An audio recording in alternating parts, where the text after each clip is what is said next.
I mean, at the beginning, we used to show people in their homes. That is what funerals looked like decades ago. Chelsea Santucci should know. He's been directing funerals in the Mahoning Valley for years. He's watched them evolve, and there have been some big changes. Like back before, when an Italian would pass away, I mean, the rooms would be full and flowers would be everywhere with carloads of flowers and things. That's kind of all changing, and it's because people have passed away and moved on, and then the families have not been as big, and I think the family unit itself is not as close as it once was. So I think also cost does play into it for some, but at the end of the whole thing, it's about what makes that immediate family for their loved one have the best memory that they possibly can. The U.S. cremation rate is rising. It's expected to increase in the U.S. to 81% by the year 2045. Cost is one of the main motivators, but there are other reasons too. Over the past decade, I have noticed how funerals have become a lot more simplistic. You have noticed that families have gone away from the 2 or 3 days of 2-day visitations and a funeral the third day to more of everything in one day. Santucci said cremation is on the rise locally, but not in the numbers reflected nationally. He says they've gone up about 50%. Do I see the trend continuing? I do.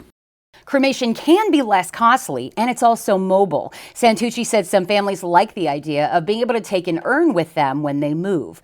Green burials are on the rise too, up 50%. But Santucci said those wanting to go green will need to inter remains in a cemetery designated for that. He knows of one in Akron and another in Hermitage. So there is no embalming process, there is no caskets, unless it's a biodegradable. There are no burial vaults. And so it is a process that allows the remains to go directly back into the earth without any prevention as quickly as possible. But don't think that getting a green burial is cheaper. Santucci said there's a premium for those type of burials.